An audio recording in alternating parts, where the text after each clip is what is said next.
जय हिंद। माँ क्या है? कौन है माँ?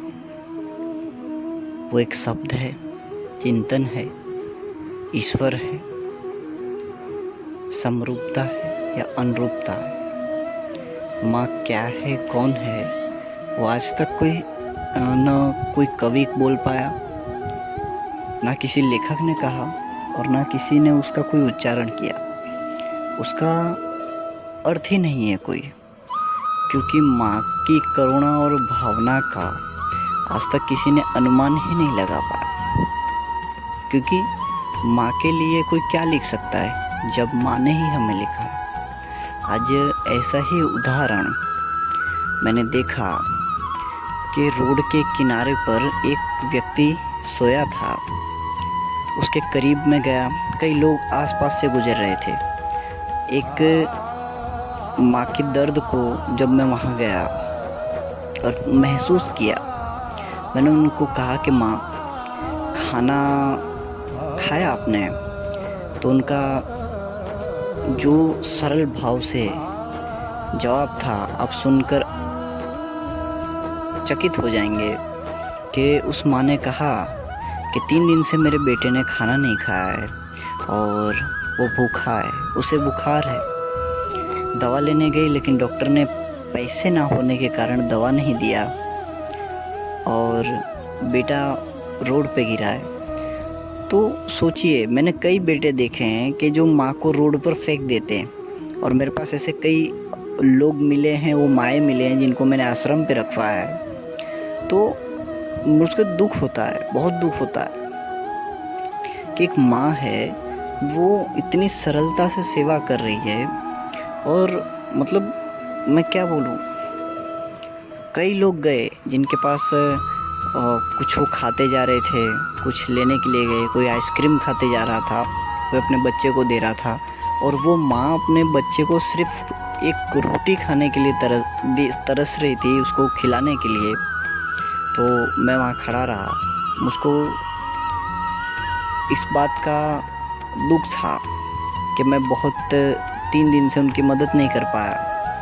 और जब मैं उनके पास खड़ा रहा तो मैंने कहा, माँ आपकी मैं क्या मदद कर सकता? तो माँ ने कहा, मेरे बेटे के लिए दवा ला दीजिए और उसको कुछ खाने का दीजिए। माँ खुद भूखी है 3 दिन से, लेकिन उसको ध्यान उसके बेटे का है। तो सब देखिए माँ का, कि बेटा अगर माँ को निकाल देता है फिर भी माँ उसको कितने जतन से रखती है। कहते हैं कि माँ पागल भी हो तो बेटे को सीने से लगा के रखती है। ये माँ है, ये उसकी वात्सलता है।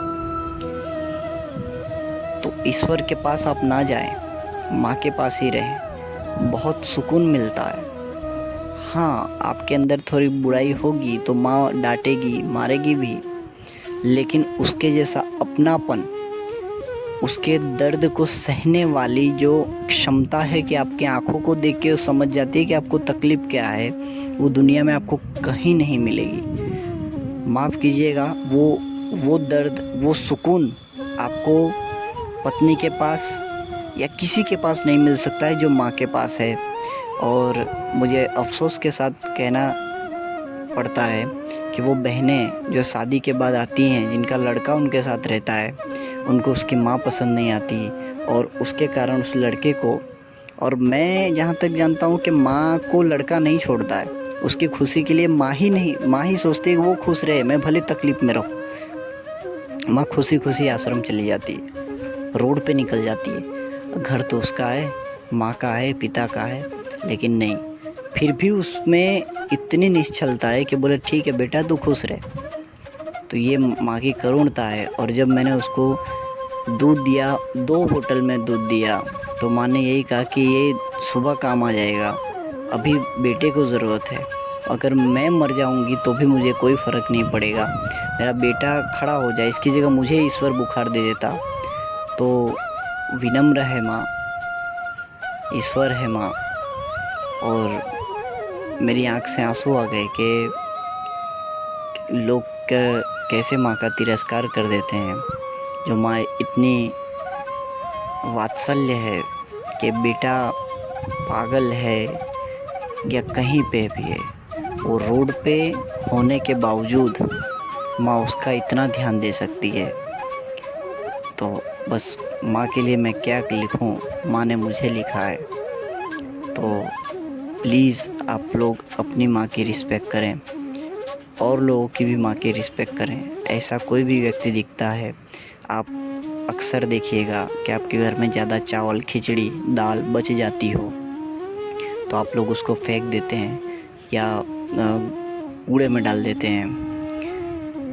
तो आप कम से कम देखिए अपने फ्लैट के बाहर, सोसाइटी के बाहर, अपने बंगले के बाहर, अपनी चाली के बाहर, रोड पर जब भी आप निकलते हैं, कोई ऐसा व्यक्ति दिखे, ठीक है आप उससे बात ना करिए, लेकिन उसके पास वो पेपर में करके रख दीजिए। वो खा के तृप्त होगा। वो अनाज जो आप फेंकने जा रहे थे वो किसी के पेट में जाएगा और उसको जो तृप्ति मिलेगी, हो सकता है भूख के कारण वो उस दिन मरने वाला हो और आपने वो खाना दे दिया, वो बच जाए। वो किसी की माँ हो सकती है, किसी का बेटा हो सकता है। तो प्लीज़ आप लोग इतनी मदद करिए।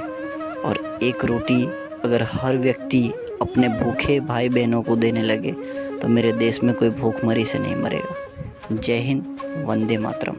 मैं वाल्मीकि राजपूत, एक देश का सेवक, आप सभी से निवेदन करता हूँ कि एक रोटी, सिर्फ एक रोटी उस भूखे को दीजिए, उस भूखे बेजुबानों को दीजिए, तो किसी को मांगना तक नहीं पड़ेगा। जय हिंद, वंदे मातरम।